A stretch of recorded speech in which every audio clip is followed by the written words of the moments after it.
नमस्कार, आप सभी का स्वागत है।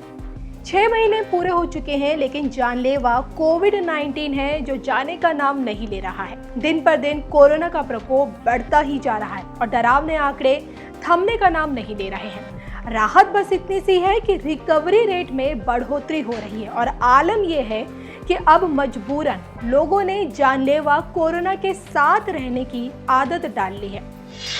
सरकार ने तो धार्मिक स्थलों को खोले जाने की मंजूरी दे दी है, लेकिन कोरोना के कोहराम को देखते हुए कुछ राज्य सरकारों ने धार्मिक स्थलों पर अभी भी भक्तों की एंट्री पर रोक लगा रखी है, जिसमें ओडिशा भी शामिल है। और अब पुरी की जगन्नाथ यात्रा पर कोरोना की काली छाया ने ग्रहण लगा दिया है। हर साल भगवान जगन्नाथ की भव्य यात्रा निकाली जाती है, जिसमें हजारों से लेकर लाखों की संख्या में श्रद्धालुओं की भीड़ उमड़ती है। कुछ दिन पहले ही रथ यात्रा से जुड़ी परंपरा देवस्नान पूर्णिमा निभाई गई थी।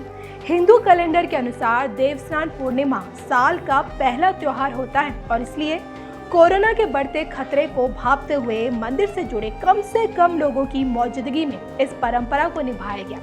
इसमें 108 घड़ों के जल से भगवान जगन्नाथ, उनके भाई बलभद्र और बहन सुभद्रा को स्नान करवाया गया था। और ऐसी मान्यता है कि देव स्नान के बाद भगवान जगन्नाथ 15 दिनों के लिए एकांत कारावास में चले जाते हैं और फिर उसके बाद निकाली जाती है उनकी भव्य रथ यात्रा।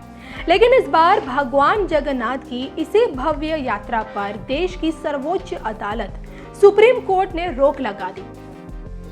असल में ओडिशा विकास परिषद नाम के संगठन ने सुप्रीम कोर्ट में एक याचिका दायर कर कहा था कि राज्य में 30 जून तक धार्मिक स्थलों को बंद रखने का फैसला लिया गया है, लेकिन प्रशासन की तरफ से रथ यात्रा को मंजूरी दिए जाने के संकेत मिल रहे हैं। लाखों लोगों के जमा होने से कोरोना के विस्फोटक तरीके से फैलने की आशंका है और इसलिए कोर्ट रथ यात्रा पर रोक लगाए।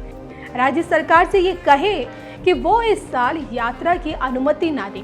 इस याचिका पर सुनवाई करते हुए और कोरोना की वजह से उत्पन्न हुए इन गंभीर हालातों को देखते हुए सुप्रीम कोर्ट ने आखिरकार रथ यात्रा पर रोक लगाने का फैसला किया।